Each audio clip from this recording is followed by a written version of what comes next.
Hello, what is good, everyone? I just want to make sure that you can hear me. Hello, what is good, everyone? I just want to make sure that you can hear me. Hello. Cool, we're good. We're straight. All right. So again, if there's any issues with the microphone, just let me know. But it seems to be going just fine. Okay, so we're just gonna go over a little bit of like what I'm looking at today.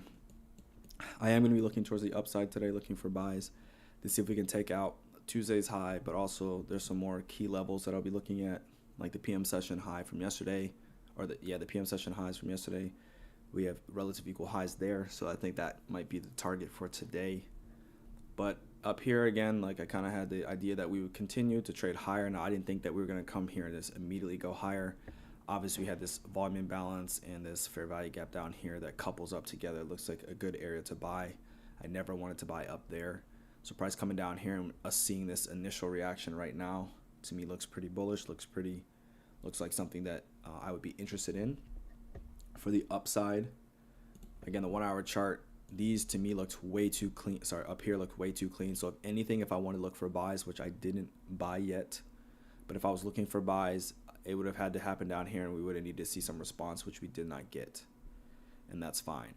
So we came down and cleaned up these lows. We have SMT right here between Nasdaq and ES. So I'll show you what that looks like, just so we know what we're looking at, what I'm talking about. So between these two lows over here, we have this low and this low. See how this one goes lower and this one fails to do that. So we have some SMT to the downside inside an area of reference to where we would expect to see a reaction from, whether it could be buying, selling, wherever you're trying to, or where you expect to see a reaction. That's where we're going to look to see if you can identify SMT that would agree with what you're looking for, right? And then also you have to remember yesterday why a good sell set up trading down to take out these lows where it was holding after FOMC. We have this high here, this high here, the correlated highs. Nasdaq takes it out, ES does not take it out, so that's an indication there. So that's kind of like the pre-market stuff that I'm looking for. So we're gonna go down to like the 1 minute chart. 5 minute chart is fine. I had originally I was looking for the intraday highs and lows to get taken out, but they've already done that so far. So they've already ran it up above that. Right now, it looks like we're probably going to have a premium gap opening. It's not going to be that large in terms of if we stay kind of where we're at right now. It's like 14 handles. I don't necessarily really like open range gaps that are pretty small.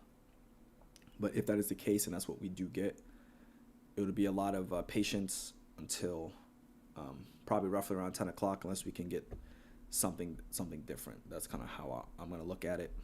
And yesterday we have traded up to the consequent encroachment of the opening range gap from yesterday. That's where this high has now been formed up here.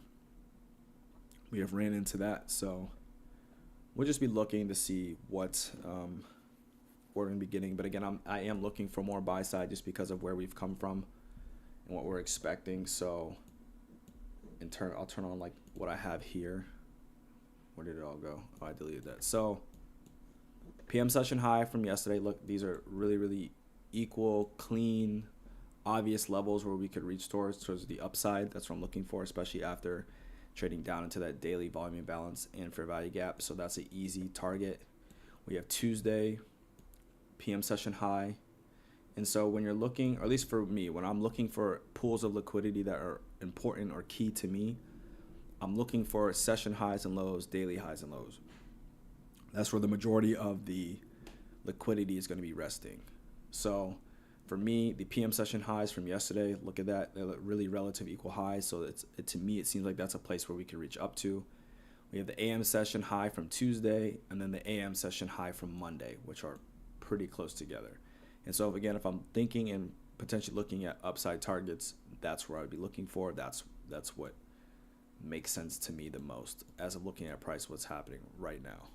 That's only what I care about. That's only what I'm looking for, is what is happening in price at this current time and at this moment. And so when I can see that and when I can clearly see that, that's when things to me make a lot more sense, and I am able to have a narrative or a framework. Also, we have to remember right above the PM session highs from yesterday, we have the new week opening gap, new day opening gap, closely above them. So, and I believe that that's from the previous day as well. Let me just go check. Where is it? This one. So that one is from, yes, so the previous day's new day opening gap is resting right above this too. So I feel like that's an area where we could look to see price trade up to. And I think it should trade up there aggressively in my opinion. So that's kind of like what I'm looking for today. That's my framework, that's my narrative, and we'll see, like, based off kind of what is happening today, if I can frame a setup to see if we can take out this buy side up here. So that would be my thought process as of right now. Just kind of going over everything. So we can put the execution marks on now.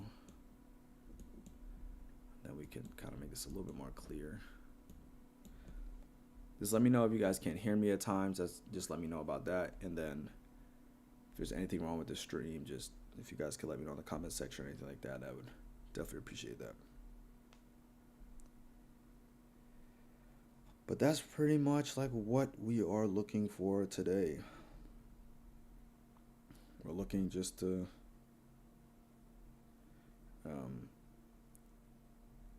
see if we can get some buy side, get a clean setup today. You know, this was a day that I was more interested in, and so we'll see how it pans out and what happens.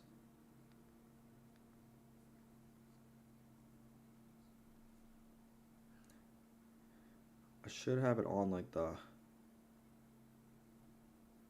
highest quality. So if it's not on the highest quality, just let me know if it's not the best, because I'll try to change it. But I think everything should be fine.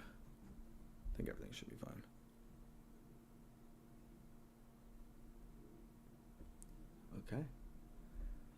So we're about like 12 minutes, or I guess 11 minutes at this point, until the opening bell. So we're going to just be patient with the things to set up so that we can frame a framework or a setup. So if it's a small opening range gap, I will elect to wait.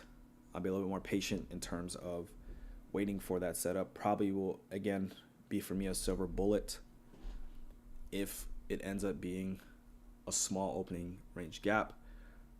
But we'll have to see how the structure looks. Again, if it's very choppy, I know for me, I'm gonna elect to wait for a 5-minute fair value gap to form. If it's too choppy, and it doesn't matter if it forms the first presented fair value gap, runs up here and does all the stuff that I'm expecting it to do, I'm okay with missing that if it's too choppy and too small in the beginning. Because again, like, I'm here to have consistent results, and for me, if I understand that it's going to be choppier, or it looks choppier, or it appears choppier, I need to go to the 5-minute chart. That's just my rule. That helps me filter out all the rest of the noise that it can kind of look like. So that's just my process. That's just how I'm going to go about trading today. Again, today I feel a little bit more normal today. I mean, again, it's still the end of the month, end of the year. So I'm okay with trading with a little bit more leverage today. Normally it's about, I'll trade with, because I do the micro contracts, normally about 15. What's good, teacher? How you doing, brother? But normally I trade with about 15 to 10 contracts on the micro. That's where I'm usually more comfortable in. So that's kind of where I stay. Teacher, what you seeing today? Upside, downside, middle side. What's going on with you? But yeah, so I'm looking for up here. Looking to see if price can draw up higher. Again, if you guys have missed a little bit of what I was talking about, we have the PM session highs from yesterday, which are right in striking distance. Also right above them is the new day opening gap from yesterday too. So I think we have a lot of potential upside, as well as the AM session high from Tuesday and the AM session high from Monday. Again, it is the end of the year, so we're not looking for big, huge moves, but we also have SMT at the bottom between ES inside a daily fair value gap, volume imbalance. So that's essentially what I'm looking for. Now, right now, we do have a small, looks like we're going to have a small open range gap. And there's two things with that, right? Because of how close we are to this, with the small open range gap, we could immediately just run up here and really offer no clear, I would say, pullbacks. We might just run up here. So that'd be a missed opportunity unless we can find another way for it to come back down to a discount and everything to align up to see if we can start reaching up for up here.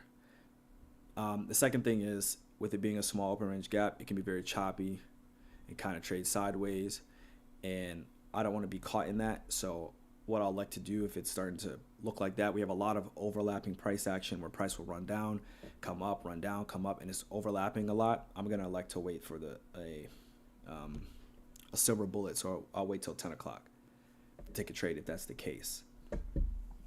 So it's pretty much like, if this happens, then that. So I'm looking at the market now. I have my idea. I have my framework. What's good, Corgi Trader? I have my framework. And if it's not aligned to a framework, or I can't clearly see it, then I have to sit on the sidelines, and I'm okay with missing like it trading up to here if that's what it does, or it trades up all the way up to ultimately up here. But again, I have to remember the layout of the land. It's the last day of the year. They can run it, they can do whatever they want, but am I expecting like barn burner moves? No. But is that possible? Yes. So if it's possible and that can happen, I have to understand that, but I also have to be a little bit understanding of what type of environment I'm trading in. And so for me, I'm okay with trading a little bit more today. I'll trade with 5 micros, I'm sorry. I feel a little more confident. Now, if it starts to again act up and it starting to not look like a high probability day, then I'll lessen the amount of contracts that I'm trading with, because if I understand like this right now is demo, like this isn't my funded account with Top Step, but I treat it as such. And so if I'm looking at the market and it's not a day where like it makes a lot of sense to me, or I can see a lot of things happening very clearly, while I don't want to risk my normal leverage I would in those type of environments. So I'll lessen it, so there is it's not doing more damage, because my expectations are met. Like, okay, I'm understanding this is the type of environment I'm trading in, so I'm gonna trade with less leverage, and I'm okay with that. And it has helped me out a long time, because I don't end up churning and blowing the account for no reason, when all I do is just lower it and understand what type of environment I'm trading in, and that helps me. It may not help anyone else, but that definitely helps me out a lot. I can promise you that. Does anyone have any questions? The trade from yesterday, low key, the one in the PM session, that one was a banger. After FOMC, especially during the 315 to 345 macro, that John was popping, but I wasn't there. I was at the movies, but that was a nice one to finally take out the lows, because they didn't do it all the last 2 days. So the lows that we were looking to get taken out on, I think Monday, they got taken out yesterday. So that's why, like, in the week, I don't know if you saw like my favorite, I think I said favorite colors, or like my weekly profile, kind of how I look at the week and what I expect to happen. Monday was not one of the days. It was Tuesday and Wednesday that were one of my, like, we'll say favorite days. Tuesday offered a pretty nice setup, a pretty cool one. And then we'll see what happens today. Now, earlier today, I was at I was looking at the charts, and is around this time at this fair value gap. If you guys go to like your, I know the market opens about 5 minutes, so I'm gonna try to speed through this. But if you look at the midnight opening range and you take this, you're gonna find some cool things around this area of this entry at 745.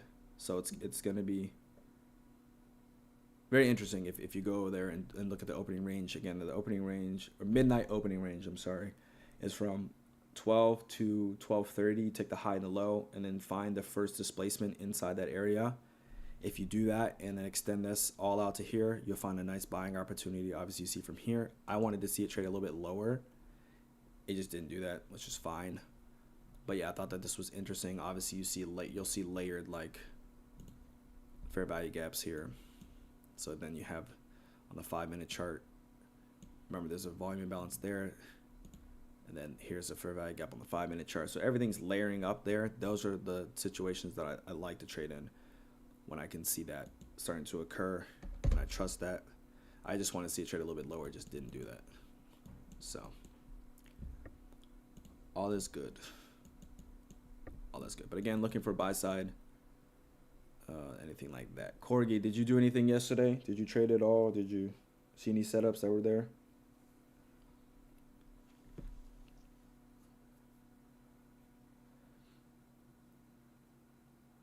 Is the stream good? Is my voice and volume good? If not, you could just let me know. I can try to change it and just let me know.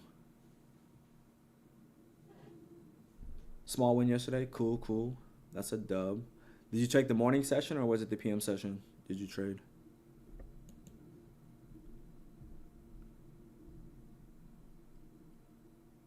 Volume. Very good. Okay. Volume's good. Okay, cool. Morning only.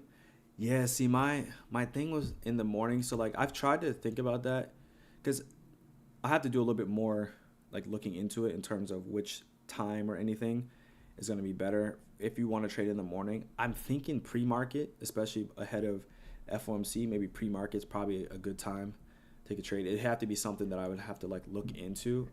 This over here, I messed around. But I think pre-market might be a little bit better where you can get a nice little run on liquidity like pretty early. And you might be able to see some stuff there. I just think that in the, yeah, pretty much post after FOMC, because after FOMC, this takes a nice dive below these lows. So that's kind of like what I see. But I think that there's definitely some rules for trading pre-market session that I just haven't really gone into. Oh, the morning fit your time zone. Okay, then yeah, then that's better, clearly. If it fits your schedule, then that's kind of where you have to operate. So I definitely get that. Where are you at right now? Like, you in Europe? Are you in the US? Like, where are you located? I'm on the East Coast. Oh, Thailand. Wow, okay, Thailand. Okay, so yeah, then I can definitely see why. Yeah, the time difference, yeah, it's crazy. Time difference is crazy. I've never been there, but I definitely want to step out there. I feel like it'd be kind of cool. Definitely kind of cool. Step out there. So right now we have about 30 seconds to the market open. We're gonna have a premium. We're gonna have a discount gap, and it's very, very small. So we may get a little bit of choppiness going on, but the discount gap's gonna be like less than 10 handles, like maybe even 5. Last week of year, yeah, less risk, yeah, way less risk. Like, no need to push it right now. This is not the day to push it. This is not the time to push it. It's not the week to push it at all.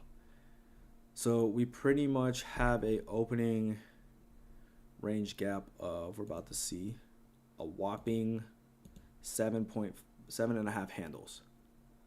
So that's the opening range gap that we have right now. So again, patience right now.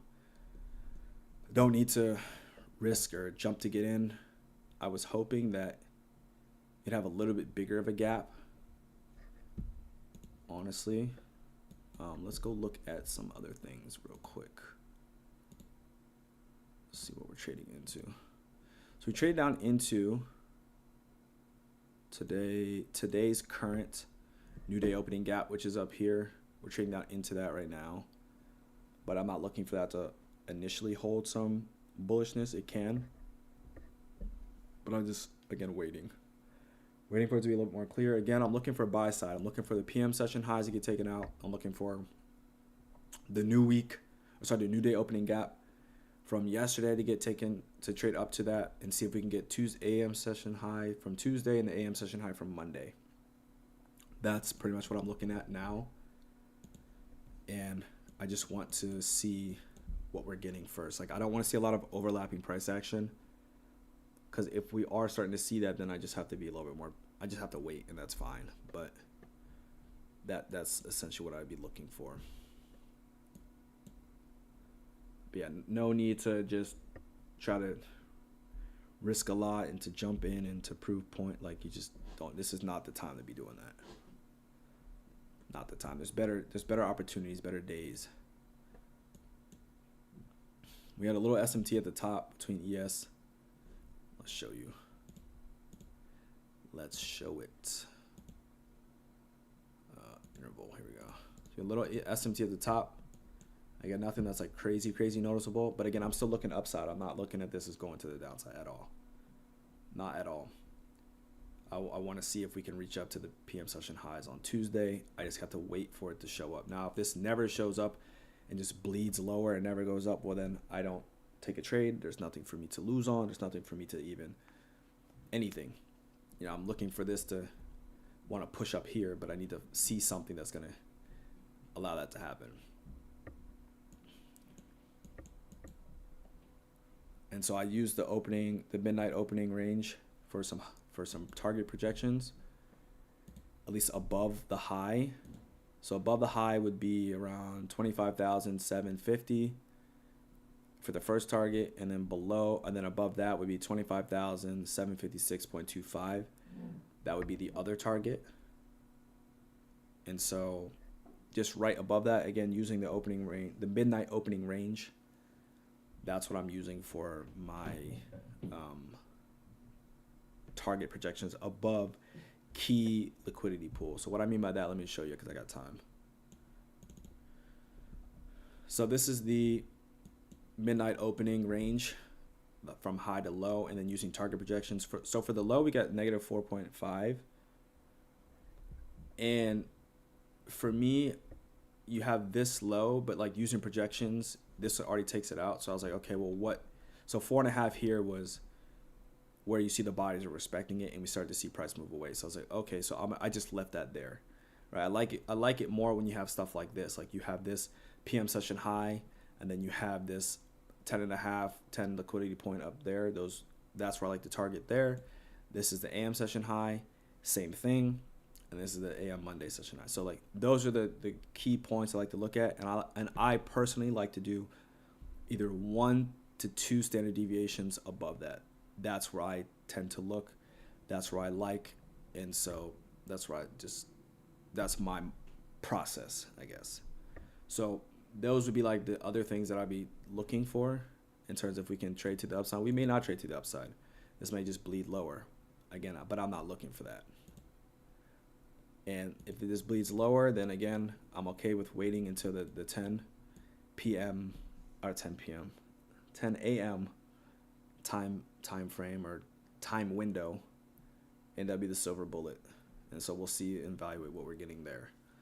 Because right now the first presented fair value gap would form at 1031, but I would expect that to get blown through. That would be my expectation. Doesn't mean that it can't. Doesn't mean that it will. But so the first presented fair value gap, which is right here, I would expect that to go right through that and not really show any resistance here. I'd expect us to try to see if we can reach up here. But maybe we have to come down and clean some lows up real quick. We did use the new day opening gap from today right now, but I don't think that this is a selling opportunity right now. I personally don't think that.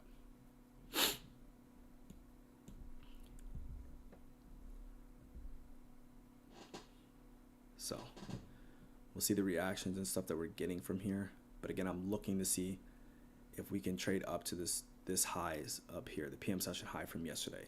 And if I can frame something that makes sense, I'll take the trade. If I cannot frame something that doesn't make sense, then I'll just watch the trade or watch whatever happens. That's how I'm looking at today. No rush to get in. Don't need to be right. That's what I realized a lot in my trading early on was I was trying to be right so much that when you're trying to be right, your account becomes wrong, if you know what I mean. You just take too many trades, just forcing yourself to try to be right every situation. So I'm okay. I am okay. So again, we had a, okay, this is a nice reaction point off the first position for value gap. Again, was not looking for that. Don't want to see that in terms of what I'm personally looking for. And again, that's just the way that how I look at today.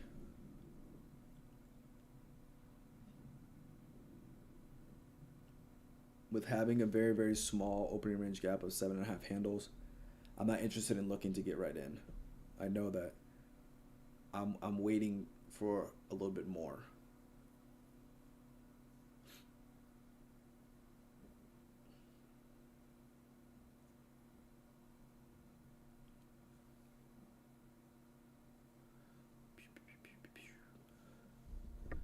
Anyone have any plans for New Year's Eve?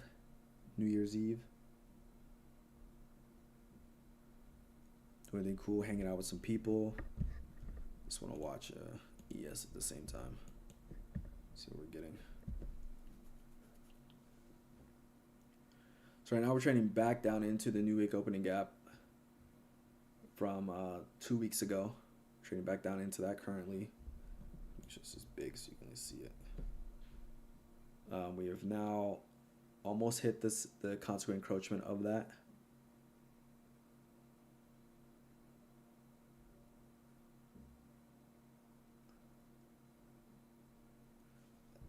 Let's see.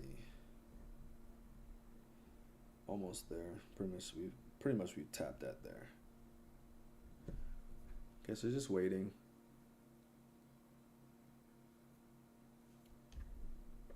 Because for me, I didn't trust this. I would never have taken this.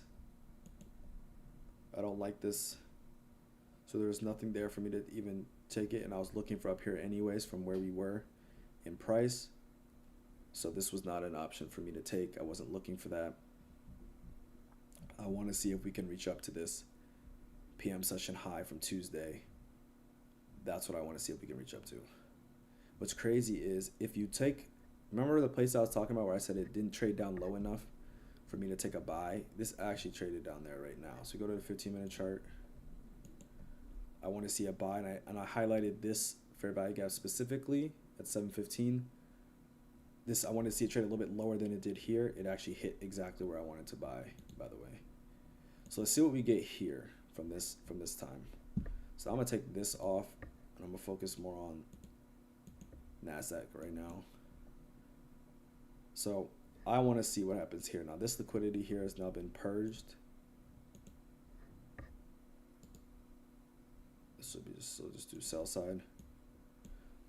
The bodies close above. That's a good sign. But again, I'm not just trying to buy down there just to buy down there, right?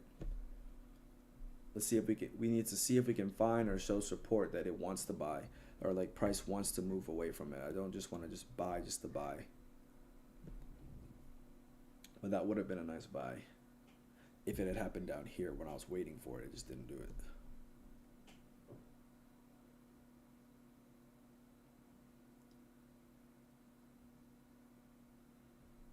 So clear, obvious sell side. These lows got taken out. Do we continuously trade and just bleed lower, which is possible? And we could take out this.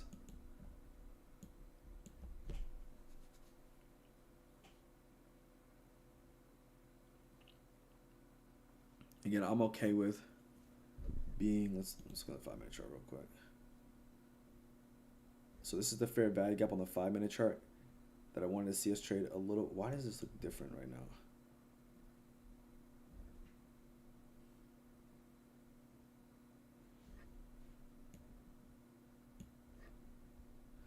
I promise you I looked at this earlier today and this traded down into that. I swear they be playing with the lows sometimes. Cause that's. Oh wait, no, I'm tripping. My fault. I'm tripping. No, it did. Okay, yeah, that's what I was looking at. Okay, I'm about to say. I was like, this looks totally different right now. My fault. They did. My fault. Okay, so the clear lows were just taken out. Sell side liquidity, but I'm looking at the bodies. I'm watching the bodies. What are the bodies doing below this these lows? Do they consistently just break lower? Do they showing that the willingness that they want to trade lower, or are they continuously holding above lows? So in this instance, we close above here. Do we have the ability to close below? If we don't have the ability to close below, that's a stop run. So that's what I'm focusing on. That's what I'm trying to see what we're going to get here.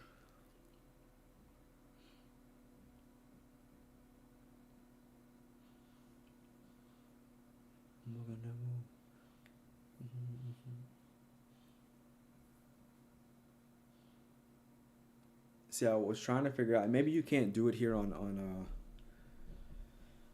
you can't do it here on YouTube, but I know on Twitch you can like play music and it won't save to your the video capture, so then you can play whatever music you want. I don't know, and I don't think that that's the same thing that happens here on YouTube. I tried, and one of like the streams, like when I was testing things out, and it still saves. So I don't really know how to do that part. I've tried to listen to like trade with music in the background, but sometimes it can get a little bit too distracting. So yeah, if that's something you guys are interested in, just let me know. I'll try it again, but that was like earlier this year, like January, February, when I tried to do all that stuff.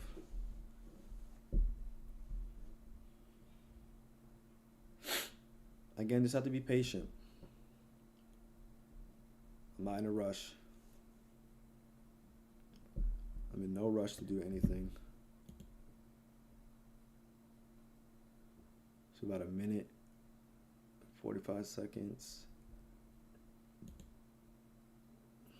So here's a 2-minute chart. So we left this fair value gap open. Let's see what we're gonna get here. Again, personally, I was looking for up here, but it doesn't have to do that. This is there was SMT down at this gap here with ES inside a daily volume imbalance, fair value gap. So that's why I would have been like, okay, I would trust this. Now, if we take the range of today, pretty much, because this would be the daily range of today, we're in a discount because we're below 50% of this, but just watching.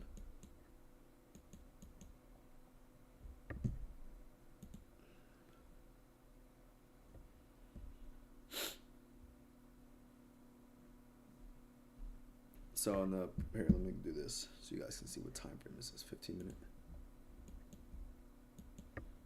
So on the 15 minute, we trade up into this fair value gap here and we trade lower. Again, that's not what I was looking for. So there's really nothing for me to be like, oh yeah, I was doing this or looking for that. I wasn't looking for this at all. Didn't want to see that at all.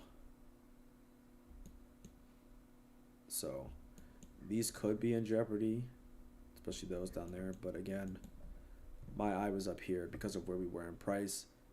I thought we would run up here first. Now, if we had ran up here first and then done this, I'd be like, oh, okay, cool. Like, I could see them, okay, maybe not want to go up here, come up here, though, and then want to run aggressively lower. I had no issue. Like, okay, yeah, well, I guess, it didn't go as high as I thought it was, but then there. But for them to be this close and then fail to get up there, for me, I wasn't willing to take that. So we have a 5-minute gap, I think. Yes, we have a 5-minute gap now up here, and it's ran through. So it looks like we're just going to melt. Don't look like we're going up any higher at any point. This is like this wants to just run lower. But I'm still going to elect to wait for 10 o'clock because 10 o'clock can also be a reversal time. So we're going to see, for me, it's like, what, 15 minutes from now?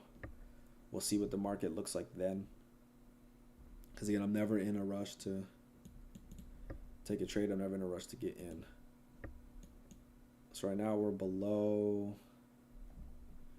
So on the upside, the only, in my opinion, key liquidity pool that we took out was the intraday high. The intraday high was these right here.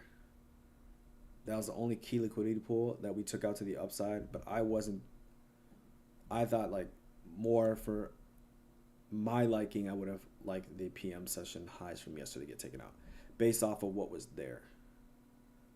That was the only reason why I didn't even map these out. Now, if this hadn't gotten taken out yet, then you would have seen me have how I do the normal things with the midnight open range. It just wasn't there. I expected here.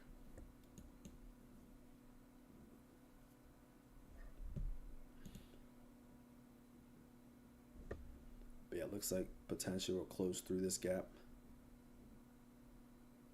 Just put this on the lower ones. Hold up. Just put that there. Everyone below. There we go. So the 15-minute one, it looks like we're gonna run right through that and just bleed lower, which again is fine. I'm not upset. Just watching to see what happens around 10. Waiting for the macro. Oh, let's look at ES at this point, actually. Okay. So I can get rid of this actually right now. So first present the fair value gap was there. We used it, we traded lower. Obviously there was SMT here. I'm just gonna hide this.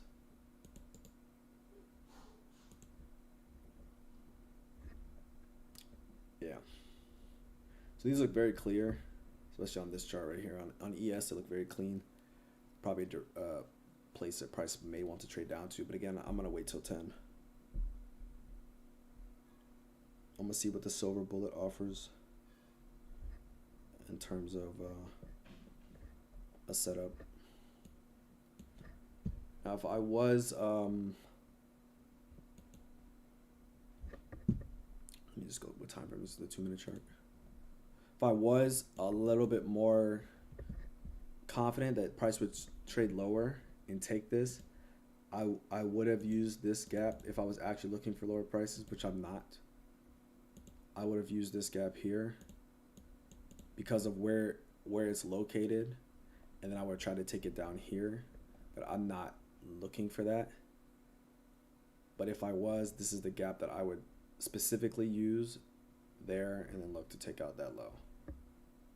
That's the fair value gap that I would use.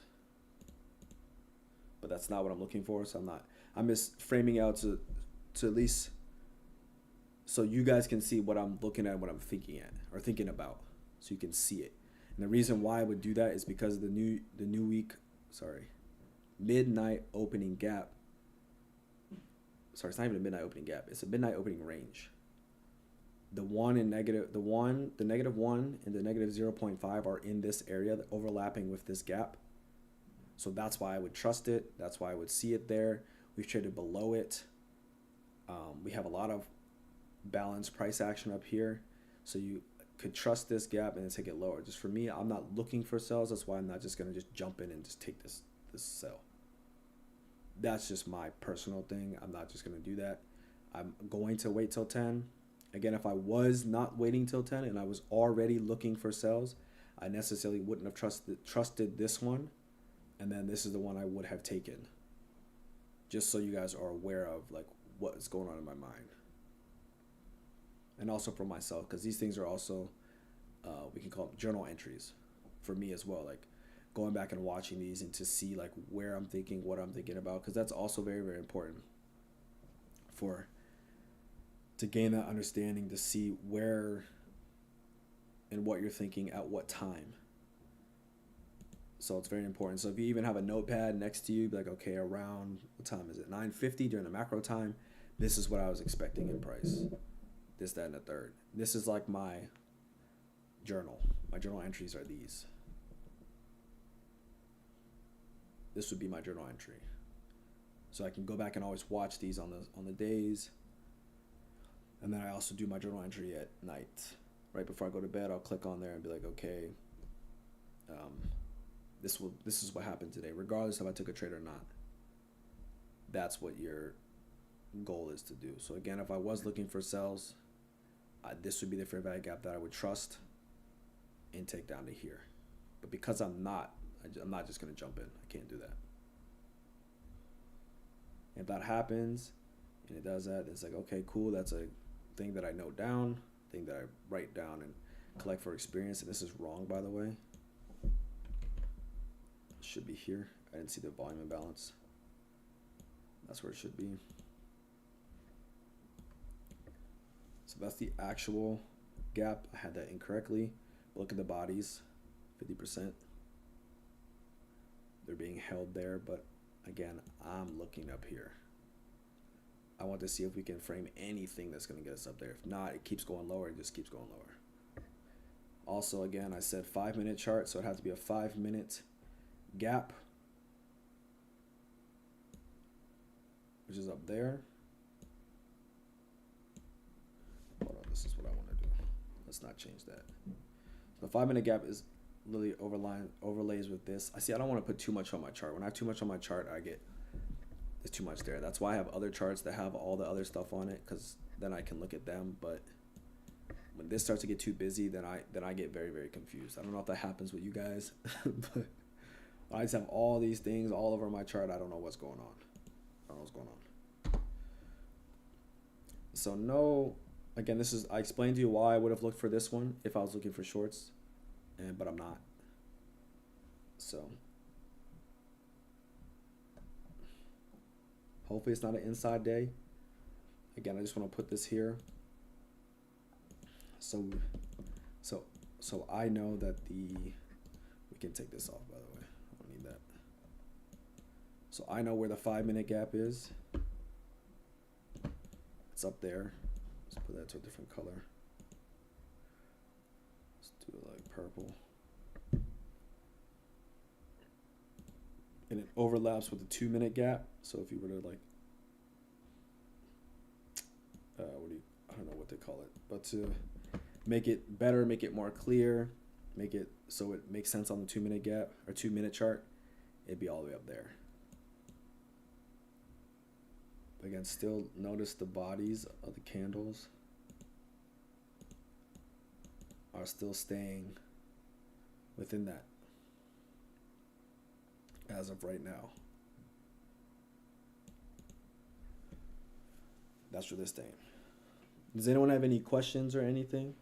Since this price is, not really doing too much, I can answer some things if people have questions.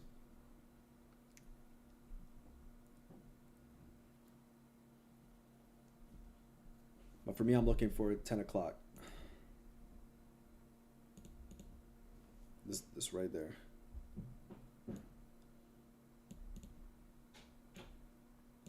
I'm gonna take that out. That's fine. So 10 o'clock. This is a SIBI. So it's a sell side imbalance, buy side inefficiency. That's what that is. So there was no selling in this area, so it needs to come up and balance it out essentially. So this is like the thing I like looking for in my trades. I know if I've taken a horrible trade, this wasn't there.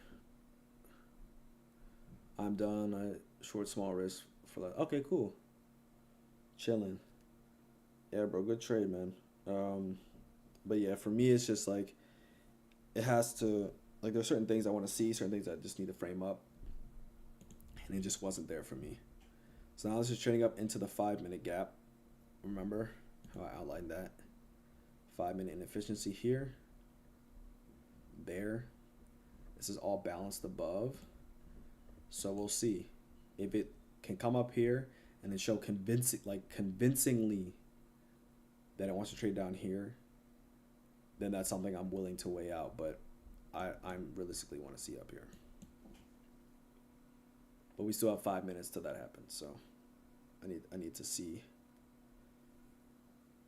what happens then, and then start to assess everything else.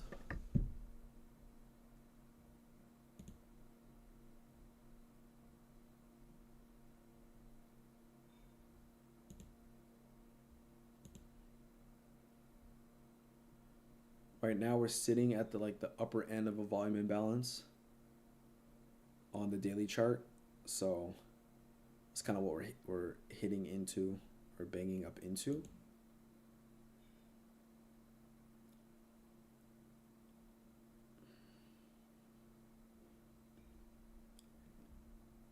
nothing.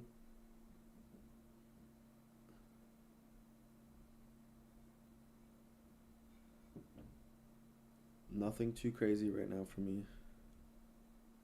So letting the market do what it's going to do anyway. So 15-minute chart. So we hit the high. So this actually hit the high end of the new week opening gap of the previous week. I do like that, and I do like that response. We're going to see, though, at 10 o'clock.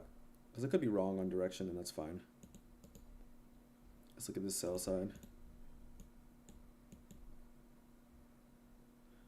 So we hit the top end of the gap. It equaled a 5-minute fair value gap there.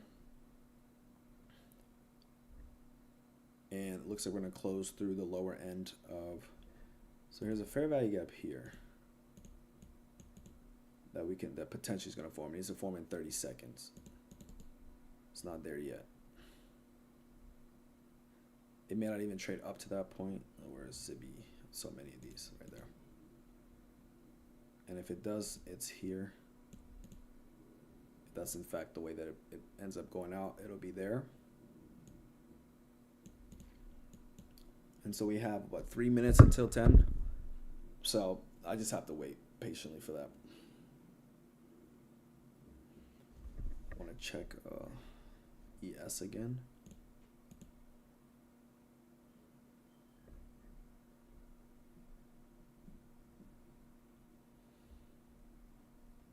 So a little bit of SMT right here. I wouldn't say it's largely noticeable, but it's still there. This swing high here to this high. It's just no real swing high here, but we have a little bit of that.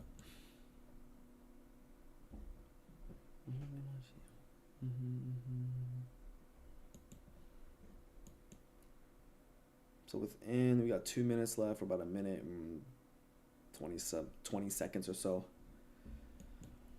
And we'll see what we're end up getting there, what type of price action we're getting, and what do we see there. That's pretty much what I'm weighing in right now. This is an order block there, equals up with the 1 minute gap, FVG.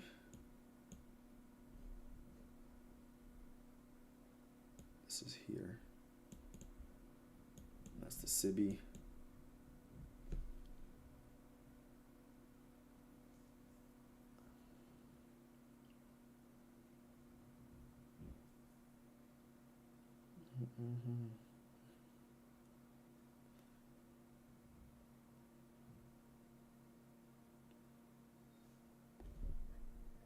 I'm watching to see how and what ES is doing at the same time. That's what I'm looking at right now. How is ES responding, and what is it reacting to? Because we have this volume imbalance here.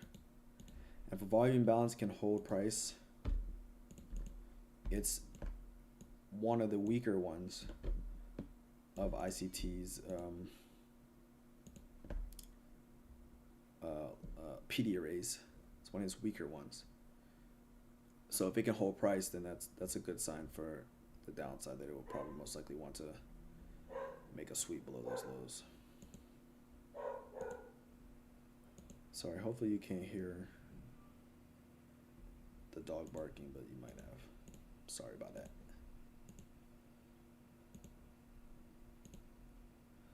Okay, so now I was trading up into the up end or the high end of that gap. At least there, change the consequent encroachment of that. I don't know if I necessarily believe this yet. That's why I'm not willing to just get in there right now. I don't know if I believe that yet. So I'm not going to we can take this away. So now we know it's 10 o'clock. So we'll see what we get.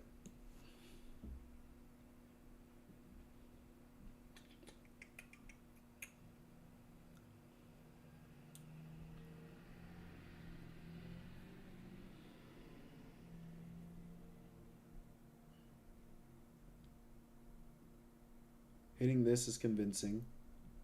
The 5 minute, not even being able to trade up above this and even into this, that's convincing. I'm just not sure if they want to run it up one more time. And if they just scream lower and end up taking this out, that's fine as well. making that move. Because getting in is not hard. The hardest part is, obviously entries are not an hard part. I think it's because there's many entry techniques that ICT teaches in terms of, how to. Sorry, I'm just watching the charts right now.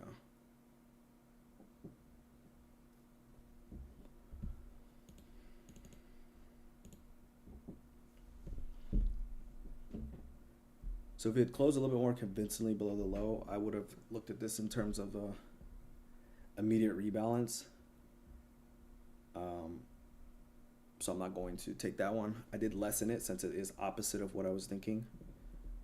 I did lessen it if that's in fact what happens.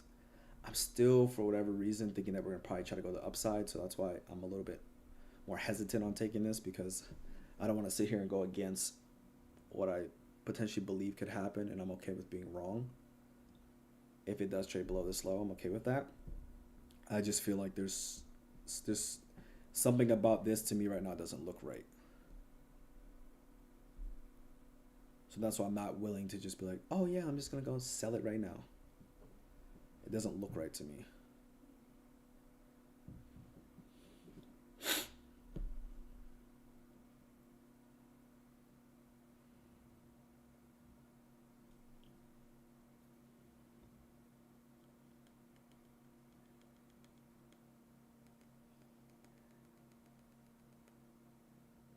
Because honestly, if I was short right here,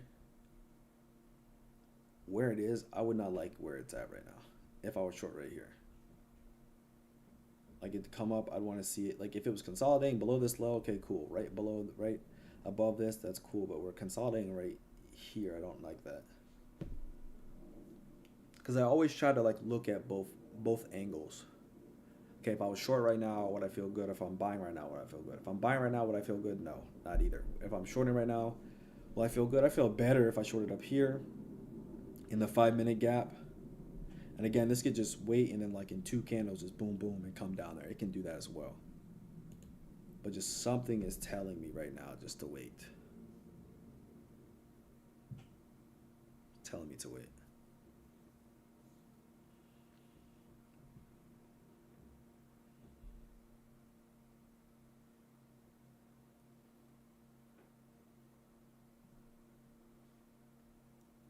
Like telling me it's not ready yet.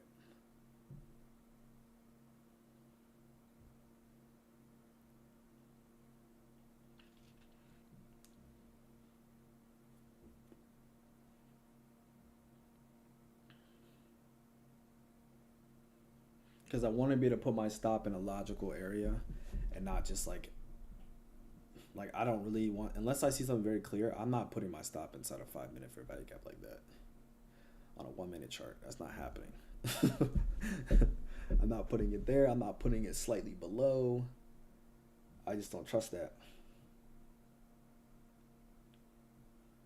So if we come up here and then create a fair value gap here and then trade up into it, then I would be more like, okay, they've done that, potentially they can come down here. But again, I just have a feeling that this is where they want to go. But I'm willing to wait and to see what they actually want to do at this point, like right now.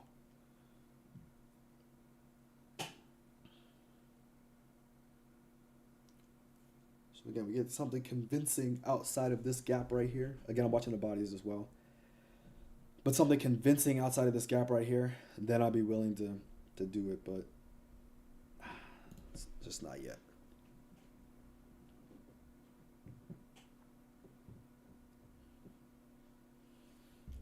And also, so I'm watching ES because I want to see if there's some type of SMT that occurs there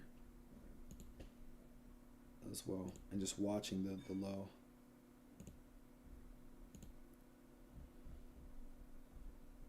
I probably should just put on the other chart so I can watch that as well.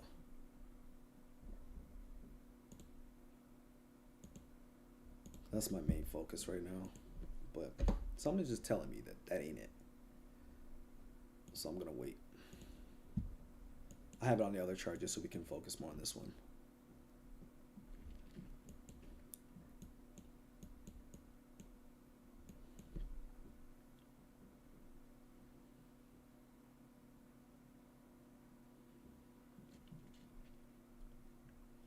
And the bodies of the candles, I'm watching where they are forming, where they're being held or not being held, being respected and not being respected.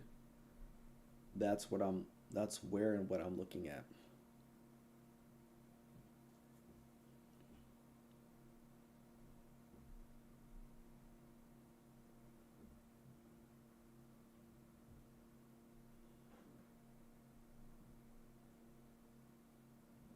And days like these, I used to not like them, especially if, like, let's say I was on the wrong side and it did everything, or whatever it is, or it wasn't as exciting. These were the days that I didn't like, but these are the days where you learn like so much. It's these days, the ones where it's easy and clear to see. They're very fun, but there's not much learning that occurs there. But it's the days where it's a little bit more difficult. It's the days where it may go against what you think in the morning or wherever it is, and then you can see something clearly and you just wait and you're patient. Those are the days you just learn so much about yourself, but also how you articulate and how you see the marketplace. Because that's the teacher. The teacher is when it's more difficult. When it's easier, you don't really get taught anything. Like if someone's trying to teach you in your native language, you're like, okay. But someone's teaching you in a different language, it's more difficult. That's where that growth is going to start to come. And like trading is a language. It's a language that very few understand. And I'm not saying I understand it all. I don't. But it's something that will come over time. So this to me right here is a little bit more convincing if we're going to trade lower. But it needs to like show that.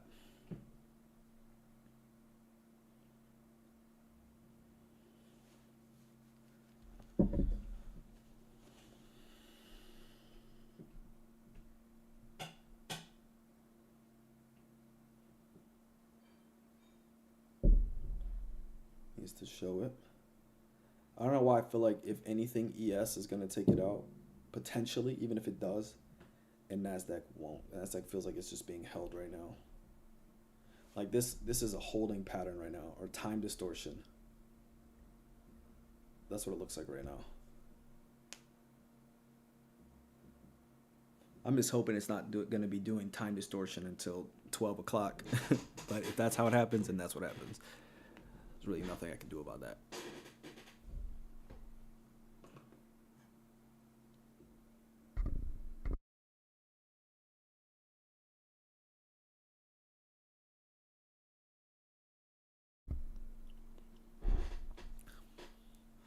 Yeah, I appreciate everyone that's in here, though.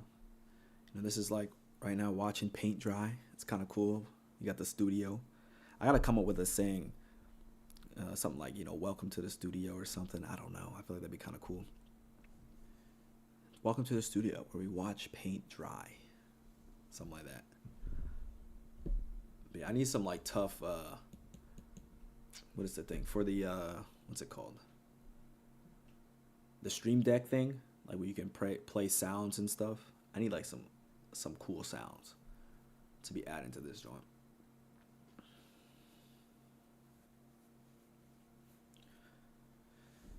Time distortion here, time distortion. Until we get something that looks like wants to go lower and okay with being wrong, where that's a good entry. I mean, in terms of being comfortable here, it's consolidating, but towards the sells, at least going down to the downside, look a little bit more convincing.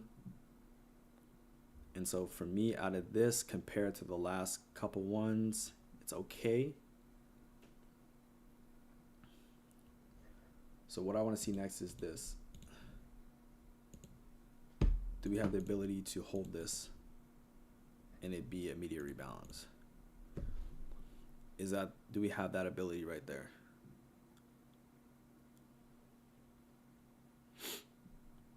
Because we've hung out a lot. We spent a lot of time in that imbalance up there. A lot of time in this imbalance. In the lower portion, we were unable to get up here. So the part that's left open is this. That's how much of the fair value gap that's left open. So now I want to see Something like that. Okay, so we had a rebalance there, immediate rebalance there, which I like.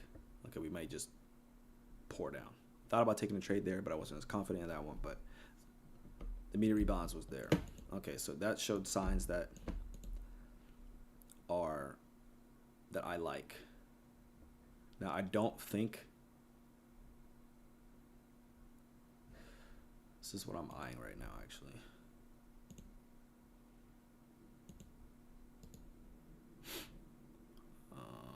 EQ. So I'm eyeing that up right now.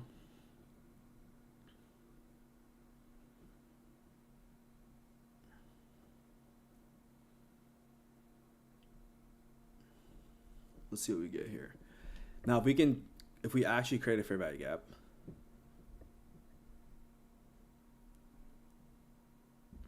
okay, so this is what I'm thinking now. So now, what's going on in my mind is if we could trade up there, I'll try it with 2. It depends where we close right now. The thing is, I feel like this is a trap. I'm gonna go with 1 actually. I'm gonna sell it now. I just feel like this is a trap. I'm not doing this. I'm not doing that. I feel like that's a trap right there. I don't like that. I feel like it's a trap. I don't like how it ended up, how small the fair value gap ended up being. I don't like that. That to me felt like a just huge trap. Huge trap. Huge trap.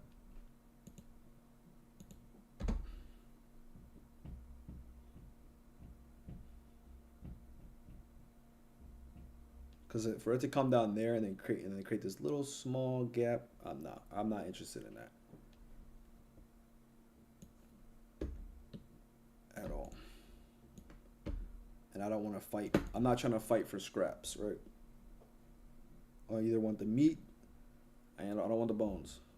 So I'll leave that for other people.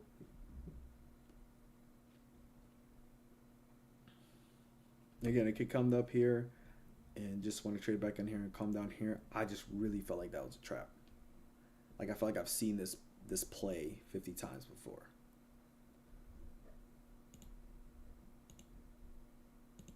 And so we failed to take this out. ES took it out slightly, but we failed to take that out. Yeah, I've seen this play before. I don't want to do it.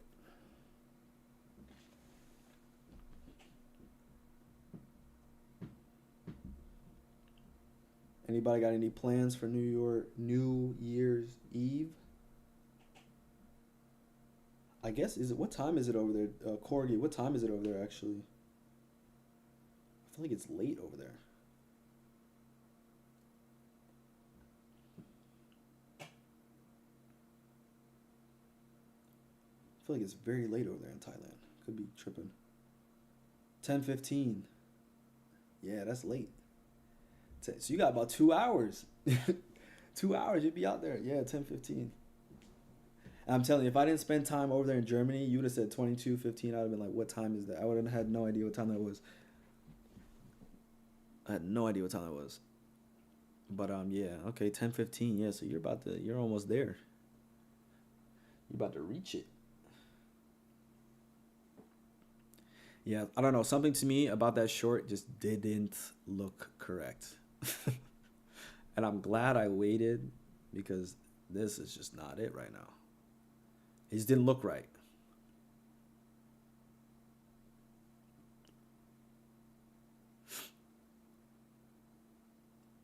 No, I don't live in Germany. I used to. I used to live over there in Berlin, actually. But now I'm back in the States.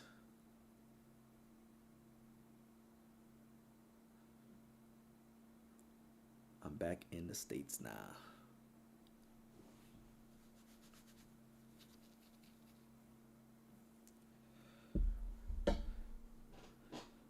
So to me, it is looking heavy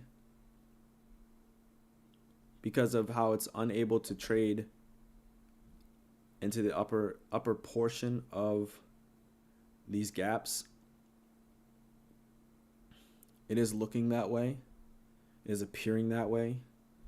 And so like And what I'm watching is the size of the candles compared to the last couple candles. We traded up into the volume balance again and then had this reaction. That to me is pretty nice. Now, if we can do this, this is what I like. Hopefully I can get it in time. If it trades up into this, I'll try this with like 2. If it can trade back up into this, I will try it. But it needs to do that. And then we'll just let it go. I don't think I'm going to get it. I don't think so. Probably not.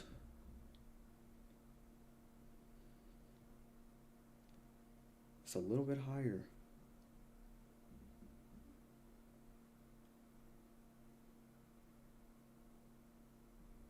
A little bit higher.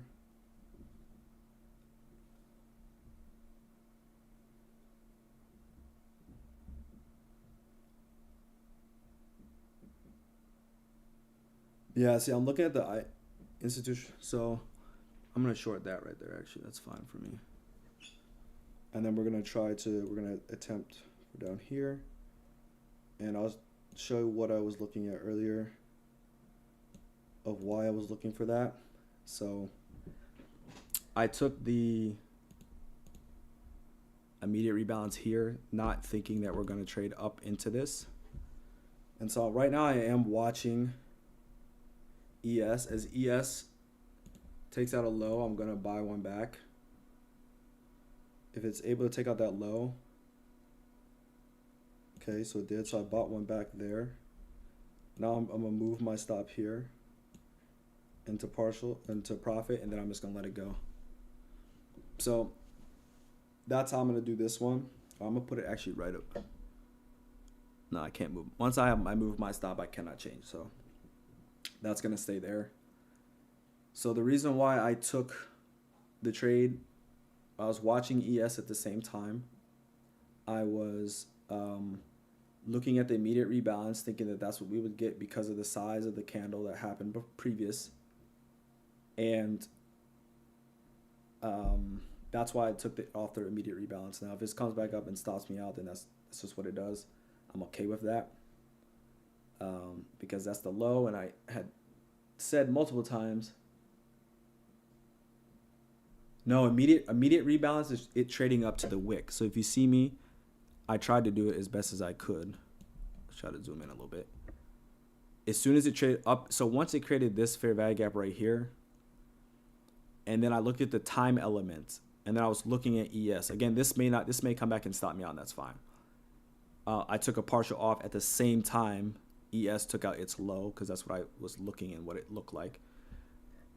So let me explain the immediate rebalance. So immediate rebalance is when it creates a candle, like it creates a candle here and then trades back up into the high end of it. So that's exactly what happened here, right? So I got stopped out there. Okay, cool. Short little trade in, didn't trade down low enough. It stopped out. And so that's where I took the partial profits. But here, right? Yeah, 5, 2, 2. Yeah, I mean, I don't feel like getting in again, to be honest. As soon as I realized it was inside the gap, I was like, I probably shouldn't have done that, but it's fine. As soon as it traded up into this, I tried to time it. I didn't get it the best, but I tried to time it up into that. And that's where the entry was, and I was looking forward to check out this down here. It didn't get there before coming back up. Still has the opportunity to go down there. I'm not going to be in there trying to fight and force it to do that, but it may come up a little bit higher and then come down there. But that's fine enough for me. That was a trade where it tried to set it up there. Could it come back up in here and do that? It can come up and back into there. Now the best ideal probably situation would have been putting it maybe here and expecting potential retracement into this fair value gap, especially after it formed. But for me, once I move my stop, I cannot move it again. So that's just my rules, because it stops me from being like, oh, it's in here, let me just move it back. Okay, let me move it back again, move it back again, move it back. Like, we're not doing that. So it should have been outside of this, and I'd still be in the trade because I still think it's going to come down here at this point for where we are. Right? So my stop loss, ideally, where I could have done better today, even if this doesn't even go down there, my stop loss should have been moved to here. There. So, but the immediate rebalance is when price creates this gap. Like, let me see if there's probably a better example that's somewhere over here. But pretty much that was an example. So it traded down here. I wanted to see this trade up into this inverse fair value gap, and it didn't do that, right? Price was unable to trade up into the inverse fair value gap. So for me, I saw that as weakness. It was unable to do it here. If it had done it here, I would have entered off there, but it didn't. So then when price came here and price traded up into the bottom end of this candle, because remember, this candle is much larger than the last 1, 2, 3, than 3 candles. So this one candle encompassed 3 candles. So that's why I trusted specifically this candle. And so we traded up into it. That's where I took the sell. And I took one off as ES took out its low. And then I moved my stop and it got stopped. So that's fine. That's just what happens. So that's what I was looking at. This was the fair value gap that I wanted to see a trade to. Initially up here, but didn't get that. So this is a nice reaction off that. The inverse fair value gap coupled up with, I just have too much on my chart right now. Inverse fair value gap coupled up with this fair value gap with an imbalance up into here. And this is why I took a partial where I did. This was the one I thought that would have an easier time trading down there. So when this did that, I took a partial off. I just immediately took a partial because I'm like, I've seen this so many times where I'm in the one that doesn't take it out. So I don't want to be in the one that doesn't take it out. So yeah, it was it was a quick trade, decent. I had framework for it. It just didn't take out the draw of where I was looking for. 22552. That's it. Now again, could I get back in and do, like, I could. Am I trying to force something? Like here, let's see. Like I'll do another. If it does it here, we can try it. We'll do it again. But it needs to create a. It needs to close below.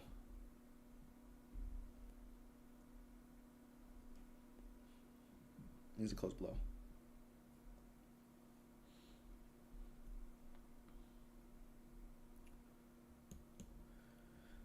I'm glad I didn't do this one. Like this one, I got immediate response, right? Immediate response from it that I was on sides, at least, for the next 3 candles or some 3 minutes. But remember, initially I was looking for this gap right here. Notice how small it is and it comes back up into it. I didn't like that. But then when I saw this candle overlap pretty much 3 candles, I'm like, okay, now it's time. And then I wanted to see the inverse happen. It didn't give that to me. So then the next level to get in, and again, it's very close proximity.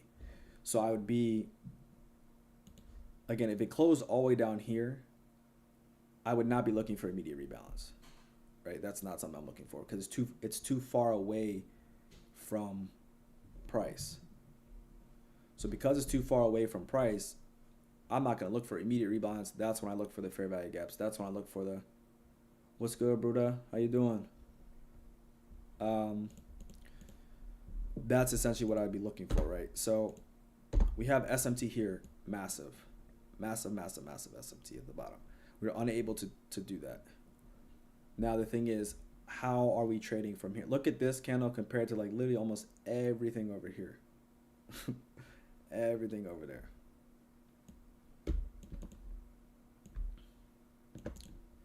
That's tripping.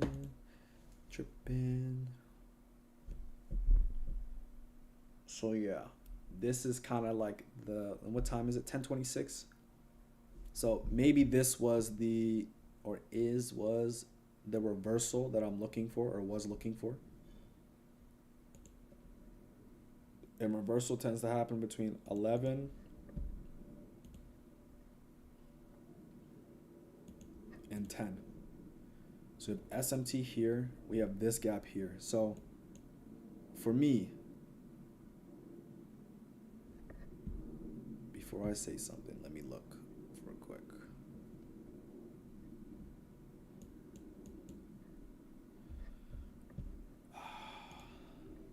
For me, what if I'm looking at this? I'm looking at this gap. If it can create it, that's the gap I'm looking at. See it? For me, no. I don't like that one anymore. I'm not a fan of that one. Not a fan. So again, patience. Like, we just happened to be in the one where it just didn't want to take it out, and that's fine. Because if this would have taken out there, we'd be like, wow, great trade. This is still a great trade, in my opinion. It followed the logic that I was looking for. It just happened to pull back up on me, and that's fine.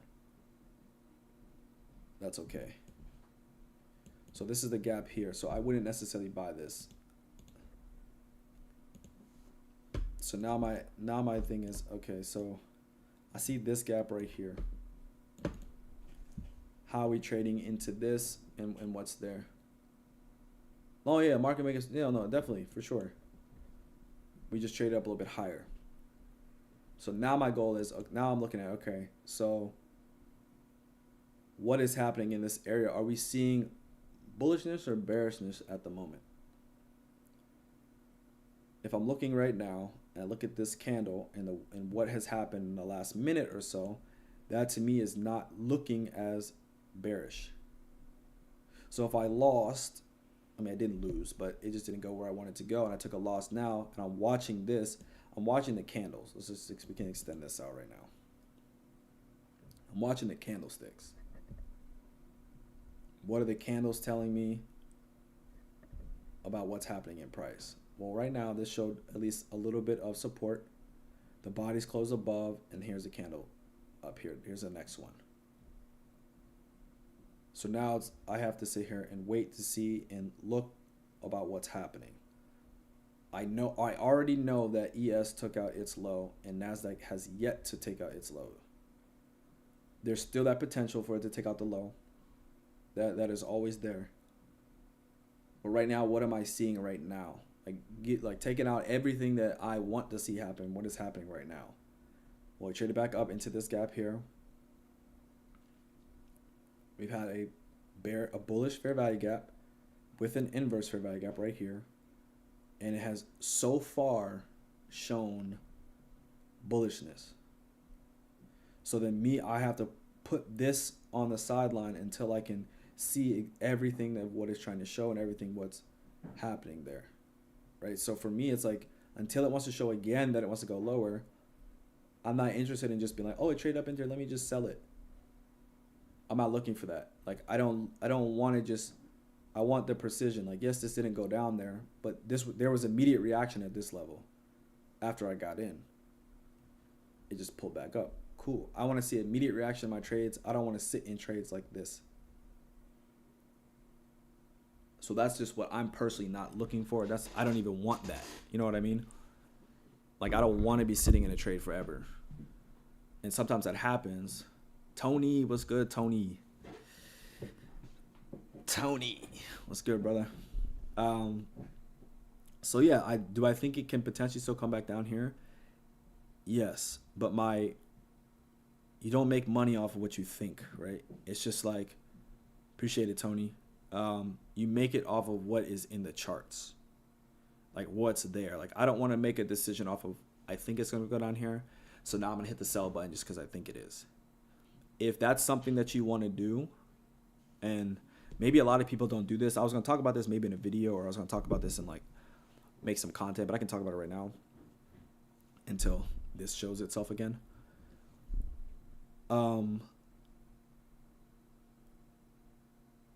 No. So what I mean by that is, if I think it's going to go down here, right? and I say I'm gonna sell it because I think it's gonna go down here. Well, that doesn't make me any money, right? It's like, what is the market showing me? And then I respond, or I not react, but I do what it's showing me that it wants to do. Like this, I like this. So if, again, there's certain criteria that has to happen in order for me to be like, okay, let me try it again. But yeah, correct, the macro time. But I think it's gonna do it before then. I think I might have missed this if I'm watching, because I'm watching ES at the same time. Like, you guys don't see that other chart. But one of the things I was talking about was, if there's something that you want to do, like if you want to trade something where it's like, oh, I want to trade off of what I think, I really encourage you to actually go try that. Go get like another account. I have many accounts, and one of them is literally one where I just, every time I think it's a buy, every time I think it's a sell, basically what I go on, I literally press the button every single time. So I think it's a buy, I buy. If I think it's a sell, I sell. And you'll start to notice things. Like, I don't want to give out anything because I want you to have your own epiphanies, own things like that. But create a demo account where that's your only goal. It's not about being right or about being wrong. It's like, I think I'm about to buy right. I think it looks like a buy it. I think it looks like a sell. And then put your stop placement, put everything where you think it should go, and then see what happens. Because I started to notice a lot of things about my trading. So then when I sit here, I'm like, oh, I think it's going to, as soon as I start saying that, I know that's not what I'm supposed to do right now. Because if I think it's going to go down here, it hasn't really shown me much yet. I like this candle. If it had come down here and created like a nice fair value gap and then came back up, and then that's different. That's it showing me. Like, there's this one guy, I think his name was Justin Weirlin or something like that. I don't remember. But he talked about how trading, like, think about trading like Pictionary. And think about, you only have one guess. You only get one guess. And let's say I'm drawing something. Like here, I actually want to do something here. So we're still gonna watch price, by the way. We're gonna watch price because I'm watching it too. But I'll just put it over here. I just want to try something, right? Okay, so I'm gonna draw something over here. I want you guys to guess what I'm drawing. I want you to guess what I'm drawing. Okay? So I'm gonna start drawing something, and I want you guys to just be like, oh my goodness, this is exactly, like, I know what you're drawing. Hold up, I'm tripping right now. Okay, I'm gonna start right now. And you guys just, because I'm gonna look at the chat. You guys just tell me what I'm drawing.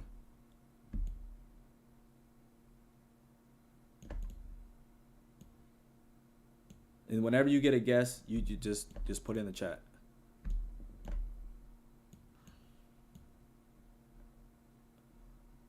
This is a lot harder than I thought, but this would be a pretty cool example. So, okay, you think I'm drawing a square, okay? Potentially. You think I'm drawing a square.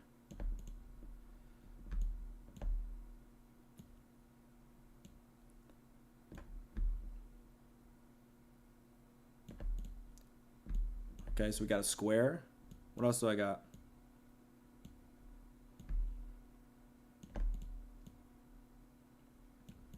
Anyone else have any other answers? A house. Okay, there we go. Okay. So yes, I started to draw a house. So the first answer that you gave me was a square, right? So now imagine that like trading. This is your setup. Your setup is a house, right? Your setup's a house. But you saw this first. So you're anticipating, or you just saw me start to draw these things out, and you're like, oh, it's a square in my house. The house that or like the system that I trade off, it starts off like this and then does this, right? And so your setup is the square or the house, right? And you're trying to predict that the house is coming, but you saw the square. But when I finished what I was doing, it became so clear that what I was drawing was a house. And the house is your model, right? Your house is the model. But if you're like, okay, you're watching price and price does the low, right? And then this starts to get built, and then this starts to get built. But then what if there's no top? That's the thinking aspect. Instead of just waiting for this, then this, then this. Now you see the house, you're like, okay, that's my setup. I'm going to take it now. Then you take it because that's what it looks like.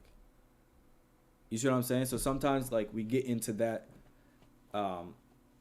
predicting or just like, oh, it's this, it's that. You know what I mean? So instead of just waiting for the house to form, then you do it. Maybe some people need in their house, they need to see the door, right? Like it gets more and more clear. This is very challenging on this thing, by the way. It gets more and more clear as I draw it, right? As I continuously let it show up on what it's going to do, it gets clear and clear. Then maybe some people need windows, right? And this is their whole setup. This is what they wait for. But what will happen is you'll see people settle for, like, they're like, oh, it's the house. They see the door, right? They're like, oh my goodness, this is the house that I've been waiting for. And little do they know, it's a railroad, right? It ain't the house no more. Like, see, we're looking for it to be set up in like frame like this. And it's like, okay, so I seen this. This must be the door of the house, right? But then it's not. It's a railroad. I could be drawing a railroad. So you get the point. Like I could be drawing a ladder on its side. Like you have no idea what I could be drawing until it's finished. So if you have your setup and you wait for it to finish, there you go. Then you're more confident. Let's see if we can get this right here. We're gonna see if we can get this. I'm gonna try this. Actually, I like this. Hold up. Trying to see if this happens. So it's not there yet. Nothing there yet. But allowing it to, this is immediate rebalance, by the way. Sorry. Corgi. This would be immediate rebalance. If I had trust in it, that would be immediate rebalance. So as it trades up into that, you sell that. I just don't. That's why I did not. This will have to close below there. But I still don't think I'd even take a trade. I think it's not enough. It's not. A 35 handle isn't too bad. But yeah, that's immediate rebalance. So as it trades up into this, you take that short. So that's what I was doing up there. Just didn't get that. So if you start to like visualize and see your trade setup as its house and just wait for the house to finish forming and building so you can walk in and take the trade, doesn't mean that the trade's always going to win, but that's going to stop you from taking impulse actions on trades when you know that it looks like this and you just wait for it to just be so clear. Like this right now, like I'm just to be honest with you and keep it a stack. This isn't clean. And we can visually see that it doesn't look clean. So if I can see that it doesn't look clean, I'm sure you can see that it doesn't look clean. So it's probably not the time to be pushing your edge right now. Doesn't matter if it's so close. Doesn't matter if you think it's going to go down there. Because what if you think it's going to go down there and it comes all the way back up here and then goes down there? Would you rather be right or would you rather just, make the money? And if this isn't the time, being right doesn't help you get down here. It just really doesn't. And I've learned that through a whole bunch of being right and losing money. It just doesn't help you. Or hasn't helped me. Maybe it helps some people. I don't know. But don't help me. No, I was in his mentorship. So I was in his 2021, the last paid mentorship that he had, I was in that. So I paid for that. Yeah, ES is more clear. So the reason why I don't swap around and do one and then do the other, because I tried to do that where it's like, oh, I'm going to trade the easier one or I'm going to trade the one that looks cleaner. I tried that and I'd be sitting here like, you would see me, I'd just be sitting here like flipping back and forth and trying to figure out what's going on and I don't know and I'm confused, and now I'm going back to this one, and then this one looks good, but then I go back to this one like, dang, I should have bought here. So then now it's just, so for me, it's like if I focus on one of them, that's easier for me. Like I've honestly tried that. It didn't work for me to try to be like, oh, this one's the clear one or this one's this one. What I will do though is I will watch ES. And so ES has hit its low again, and this has failed to hit its low again.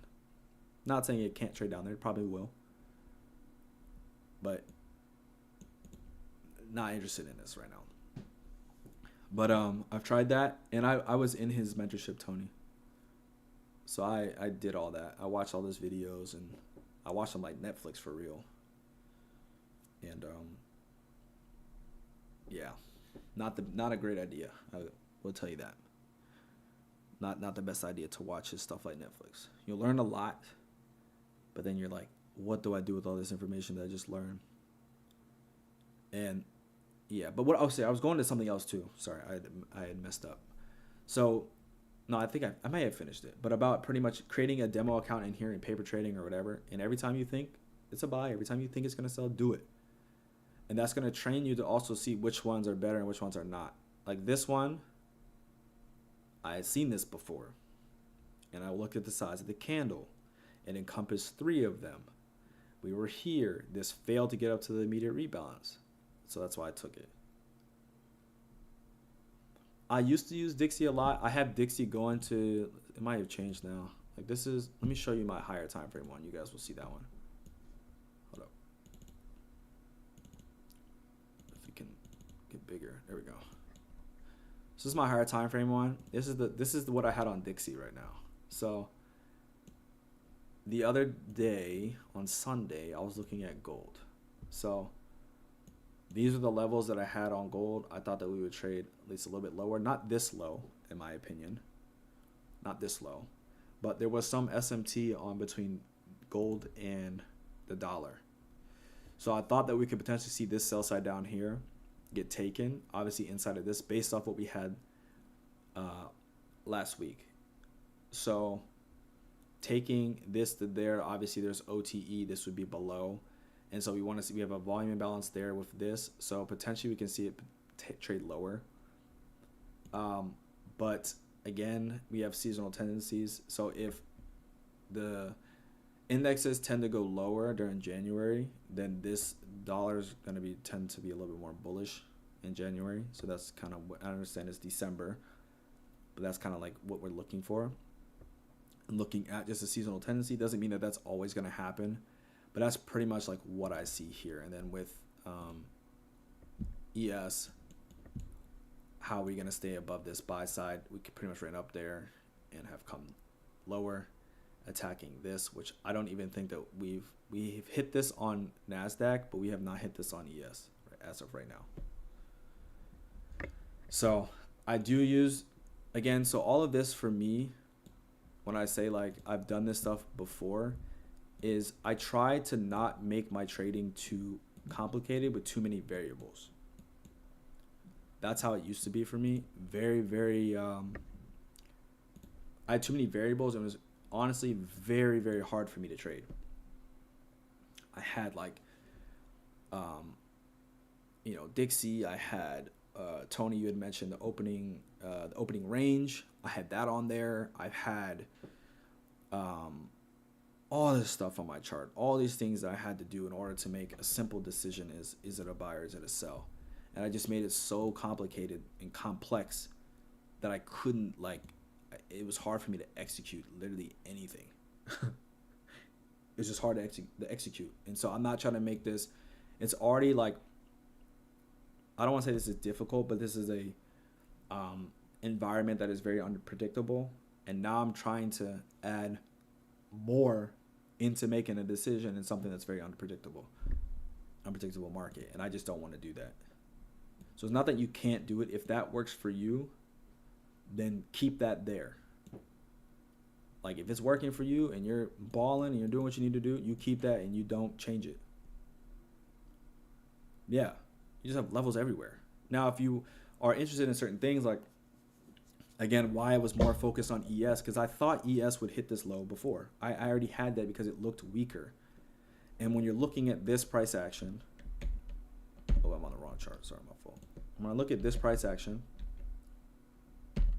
versus this, I mean, this looks awful. Don't get me wrong, but at least you're getting some direction.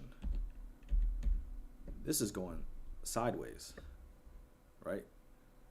And so visually, this doesn't look appealing. And again, maybe and probably the way that this looks, the trade to take was in the morning session, like right off open. But I didn't believe that this was a short yet. That's fine. I didn't believe that.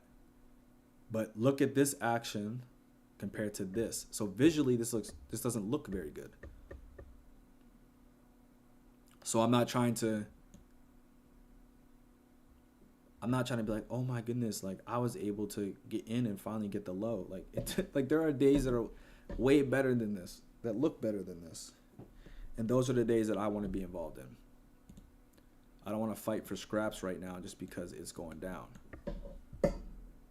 If it gives you an opportunity to take it, then you take it. But if not, then you just wait for the day where it's easy.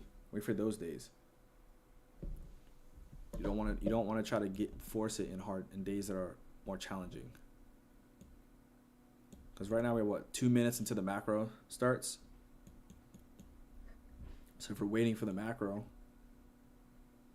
it's there to the 10, right there.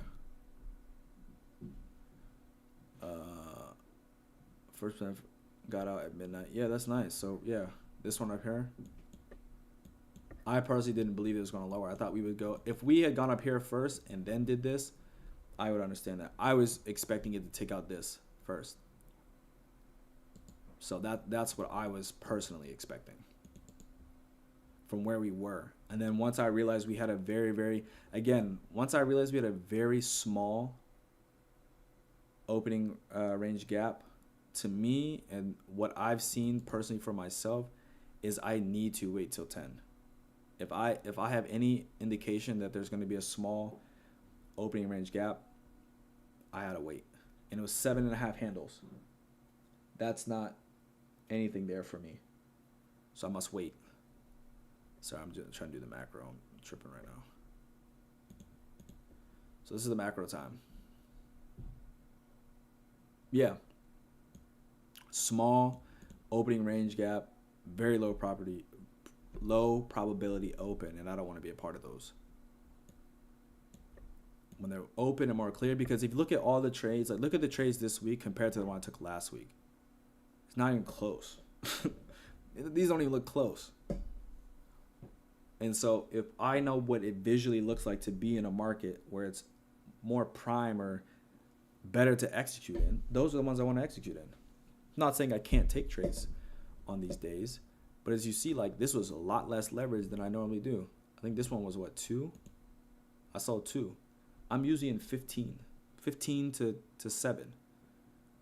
So if this is 2, I've already told myself by what I'm about to enter in this market with that this is not the highest probability condition I want to be trading in. So I want to use lower leverage than I ever would normally. That's my goal. That's what time is it right now? 10:50. So notice how it's 10:50. And what are we getting?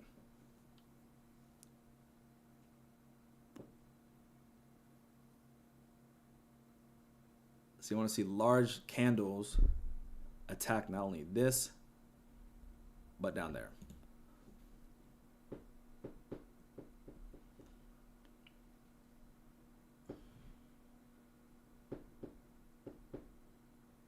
So a lot of it's about time, but a lot of this will come through experience. Like as you just constantly look and look at the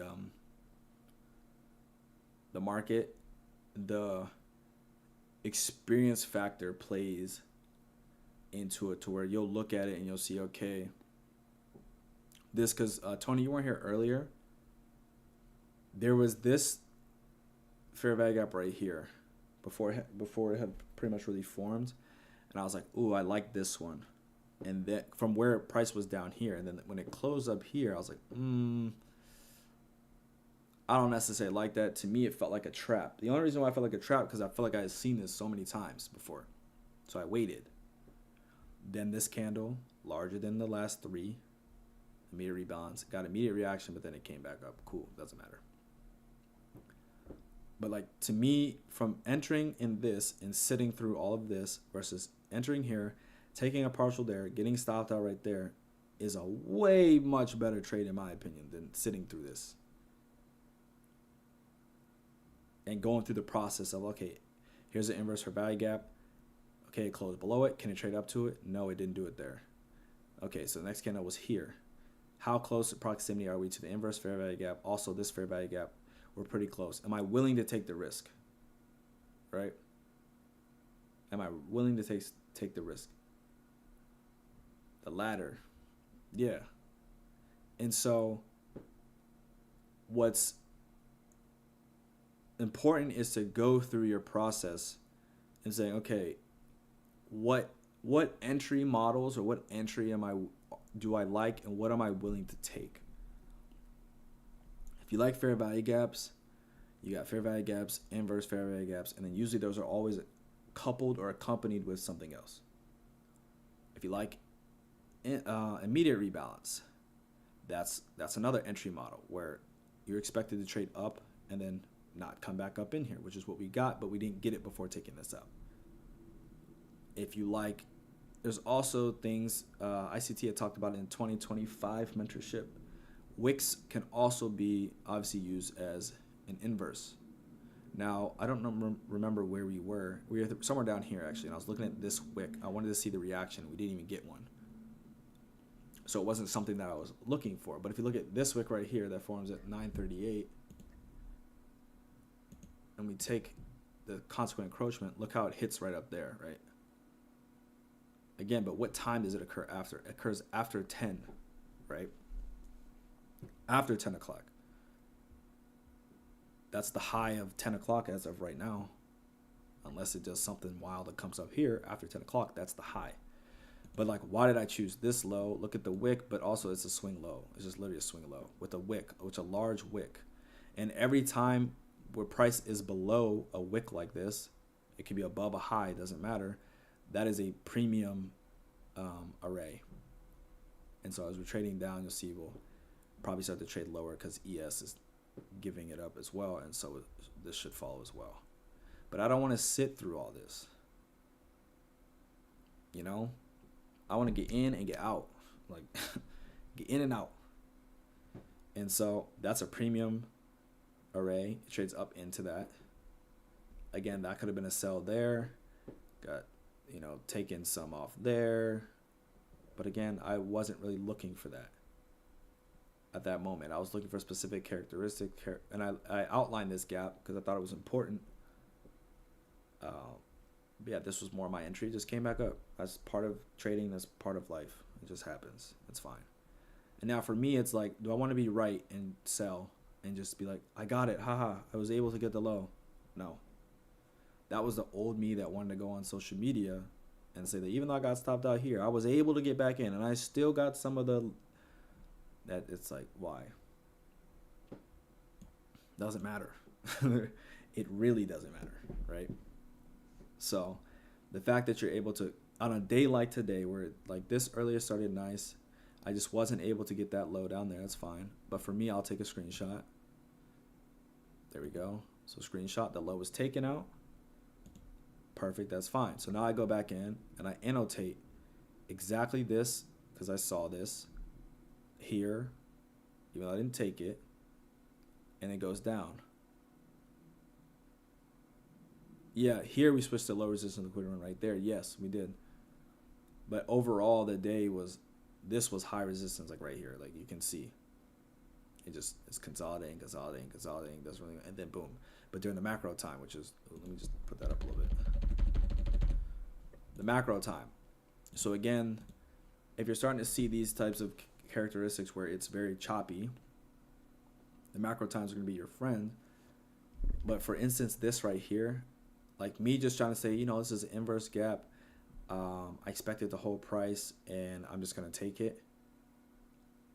Like that's not any framework that I have in my model. It's not. It's never that. If it did, it needed to show convincingly that it closed below this and then trade back up into that. There's none of that there for me, so I can't get into this. It's not possible. Also look at this swing, because like what you want to look at is for things to overlap. So this wick overlaps with this gap. This wick overlines with this gap.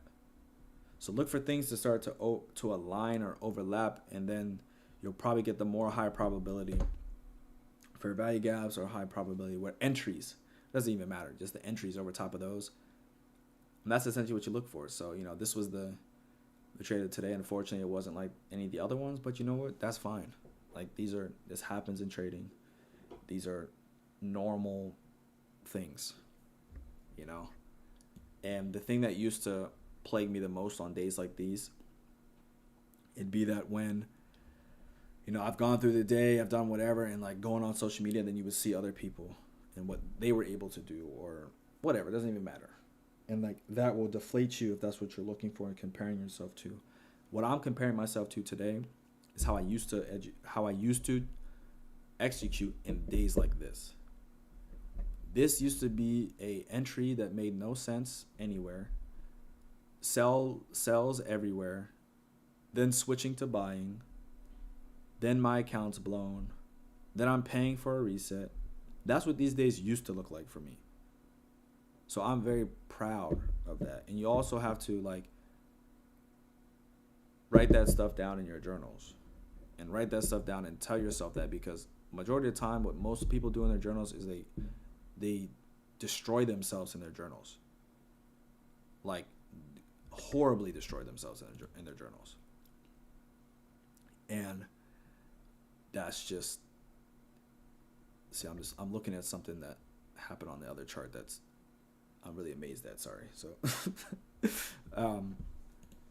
anyways, but yeah, so when you're in your journals, don't destroy yourself there.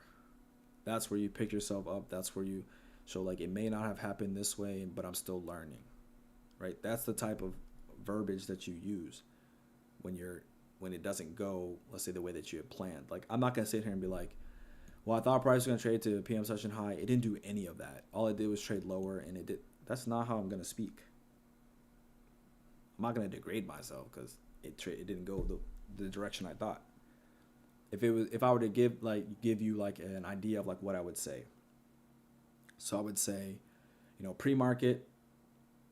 In journal, I just type, I lost control, I messed up. Yeah, see, that right there is going to hurt you in the long run. You have to talk positively in your journals about yourself, because your biggest op, I'm telling you right now, is you. And in trading, your biggest op is you. So if you can learn how to talk to yourself positively, even when things don't go right, this will become a lot easier. But like, for instance, for today, so I would say, you know, pre-market, I saw a buy setup occur, but it didn't happen. So when I went to the 9:30 open, I was expecting price to trade up to the PM session high from Tuesday, because there was the new day opening gap that overlapped with that. I like to look for targets on the midnight opening range, which there were 2 targets above that. So I was expecting for it to trade there. What happened at what happened at market open was price ended up trading lower, price was choppy in the beginning, ended up trading lower and using the first presented fair value gap that I personally didn't think that was going to be used, but it did. It created and shot down lower, and as I started looking throughout the day, it showed no willingness for it to trade higher. So with that understanding, I went into the market and I ended up taking a short. Now the entry model that I took was a immediate rebalance after a inverse fair value gap was traded through but not able to trade up to, and then we got immediate response. It traded lower but then ended up running back a little bit higher before trading to my overall target. I was pleased with how I was able to read price today during a market condition that I could visually see was not the best, but I was still able to remain calm and execute. That's how my trading journal would be for today. And that's it. Because I've reaffirmed things. I didn't beat myself up. I didn't yell at myself. I didn't say I should have known. Any of those things are language or words you do not want to use in this and in life in general, but especially this. Because you're putting crutches and all these things on yourself that are not going to help you in the long run. So that's how I would do it. And again, if you've taken trades today and you won today, right? It's like, yeah, I did short, teacher. And yeah, it is about staying calm no matter what at the end. Because at the end of the day, this one day is not going to make or break you passing the funded account, becoming profitable. This is not the day, and no day is like that. It's a continuous stack of days, right? That get you to that point. So you always have to remember big picture when you're trading, because when you start to get tunnel focused, and Tony, we were kind of talking about this the other day. When you get tunnel focused and locked in, and you're like, this is the only day that's gonna save me or save my account. When you start doing that, turn everything off. That's the meat. Like, turn your computer off, close your computer, lock yourself out if you're able to. Tell someone, hey, can you just check on me and make sure I'm not trading? Like, stuff like that. Like, create ways or things that are going to stop you or help you from not blowing up. But again, every time you're in the market, it's a calm day. You don't say I'm going to take from the market, or the market took from me, or, I'm going to do better than XYZ and this person and that. Like, nah. It's not worth it at the end. It's really not worth it. Now, for me, and here's one thing. So one thing I would say, like, okay, this is where I could have done better today, right? And this is my criteria. This is immediately my criteria. And so for me, entering here at 10:06 would have been the correct entry, even though there's nothing wrong with this. It isn't like this one and like this is wrong and this is right. I'm gonna explain to you why, because I'm gonna do this in my journal, but I just want to explain, like, these are things that I do that have helped me speak positively during this while I'm trading. So let's show you everything here. I'll just show you everything here so you can see it. So you guys will look at my chart and you'll be like, he's looking at all this? Yes, I am looking at all this stuff. Okay, so this right here is the new week opening gap, and new day opening gaps. So I have all these on another little short screen on the side. So I'm watching all these to see how are we reacting at certain levels. So how could I have done and looked at today better and be like, oh, you know what? This is what I can do better for next time when something like this happens, and I can trust it. New week opening gap high. Look at this 5-minute fair value gap. New week opening gap high. So note that down, right? New week opening gap high. Okay, we're gonna go to the next chart. This is SMT. Not necessarily really apparent. I don't think we had anything. If we did, then I clearly didn't see it. No, nothing really apparent for me on SMT. But what else do we have here? So this is the midnight opening range. What else do we have up here? So we have the 0.5 and 1 level at the same level as what? The new week opening gap high from 2 weeks ago. Okay, so there's 2 arrays there. Not only do you see this volume imbalance there, but we're not even going to count that. But 2 arrays there are areas where I could expect price to what? Repel. Right? And again, I was looking after 10 o'clock. So this happened at 9:55. That's cool. That's fine. But then we're going to go on to a lower time frame, the 1-minute chart. And I don't know. I know it looks busy, but that's why all this is not on my chart. What's also here? 50%. So, sorry, up here, we already know that was the 5-minute fair value gap it traded up into. But what's also here? Midnight opening price. That's 3 things there. Then you have the first presented displacement. That's 4 things there. Then you have consequent encroachment, or you can say this lower portion of the midnight opening. There's 5 things there. What also is it at this? A macro time. That's 6 things. So I have 6 things aligning at this time. 6 things. And then where's the sell side? Here.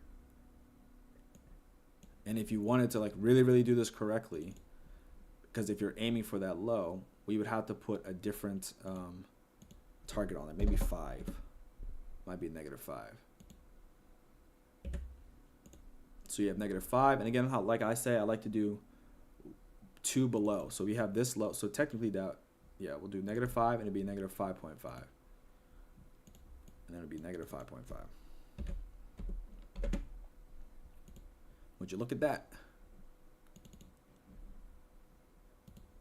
So -5, -5.5. So these would be areas. I'm gonna put them in the light blue. Put them in light blue. So this is London tripping. This is London low. So specifically for what I like to look, and these are all things that are going in my journal, but I'm just trying to show you guys like what I visually look at and like the things that I write in my journal at the end of each day, so that when I see these things again, they make a lot more sense to me. So now look, so we had 6 things that occurred up at this time at 10:06. There were 6 things and things that could give me a framework of why I could be looking at potentially take out the low. Even though I was looking at for the upside, that's fine. Doesn't matter. But I eventually did realize it's not going there. It's not going to go higher. Okay. So what can I look at? And again, this all looks messy. That's why I don't have everything all on one chart. Like you guys would see nothing, and neither would I. So London low, I like 2 below, -5, -5.5. The current low of the day is there. Is that the low of the day? I don't know. But a target would be there and there right below it. And that's the low at 10:56. So then that's there. Then you have, I'm looking at this one. This is the midnight, or sorry, this is the opening range gap. We trade up into a fair value gap inside of the previous days. I noted that earlier on. I saw that. And then this is just the higher time frame one, right? So those are all the things that I'm like visually looking at on the side, and I'm noting where we are. Oops, that's not what I wanted to do. I'm noting where we are. This stuff is tripping right now. I'm noting where we are at the time of that things are occurring, right? So now when I look at this stuff, when we go back and I can go through my notes, like these are days that I remember. These are days that I look at and say, okay, these are the things what happened. Like how could I have done better? How could I have executed this a little bit better? Been more on my, more on point. And so when I go back in, I take pictures, and I do this every day. I screenshot. Then I put in my notes, and then I move on. Today has no, like this, today is not my career of trading. And that's sometimes how we look at it and stuff. So that's pretty much like the process of what I go through in terms of looking at today. Because I would have never taken the trade. So if I know I would never take the trade, I'm not going to sit and be like, well, I would have traded, I wouldn't have taken that. I still don't even like this. But where could I see myself better? Taking this one and holding it to there. And why? Because you had this, there was so much overlapping on that. We're like, okay, I can trust this and put my stop loss and trust that it's not going to trade back above here. And then there you go. Then you let it go down here. All right? And then that's it. Then I move on with my day. So I appreciate all you guys for popping out here. I have some stuff to do soon, so I gotta get off. But yeah, I definitely appreciate you guys popping in. We'll be streaming not tomorrow, but Friday, because I think it's a bank holiday tomorrow, so I am not doing none of that. And so I'll stream the day after. It should still be interesting, but maybe we get something fun. Maybe his price starts to move around a little bit. But yeah, I appreciate you guys for popping out here. I'll catch you guys on the next one. I hope you guys have a great New Year's Eve and New Year's Day, spending time with your family or whomever that will be with. And I'll catch you guys on Friday. Peace out, guys.